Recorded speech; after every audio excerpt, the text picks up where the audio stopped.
आणि यानंतरची बातमी आहे नागपूरमधून। नागपूर जिल्ह्यातील उमरेडमध्ये गणपती विसर्जन मिरवणुकीत फटाक्याच्या आतिषबाजीमुळे 11 महिला भाजल्याने जखमी झाल्याची माहिती आहे। मिरवणूक मार्गावरील एका निर्माणाधीन इमारतीवर फटाक्याची आतिषबाजी करण्यात येत होती, मात्र त्यापैकी काही फटाके आग लावल्यानंतर वर न जाता खालच्या दिशेने गेले आणि रस्त्याच्या कडेला उभ्या असलेल्या लोकांच्या अंगावर पडले। त्यामुळे 11 महिला जखमी झाल्यात। जखमींपैकी 7 महिलांना नागपूरच्या शासकीय वैद्यकीय रुग्णालयात दाखल करण्यात आले, तर 4 महिलांना उमरेडमधील सरकारी रुग्णालयात दाखल करण्यात आल्याची माहिती आहे। उमरेडमध्ये ही संपूर्ण घटना घडली आहे। गणेश विसर्जन मिरवणुकीमध्ये एका निर्माणाधीन इमारतीवरती फटाके फोडले जात होते, पण हे फटाके वरच्या दिशेला न जाता खाली मिरवणूक पाहणाऱ्या लोकांच्या अंगावर पडले।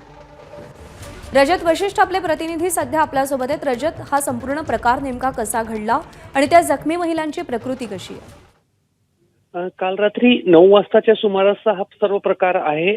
शिवस्नेही गणेशोत्सव मंडळाची मिरवणूक चालली होती आणि तिथे श्रीकृष्ण मंदिर आहे, त्या ठिकाणी एक निर्माणाधीन इमारत आहे आणि त्या निर्माणाधीन इमारतीवर फटाका शो सारखी व्यवस्था करण्यात आलेली होती।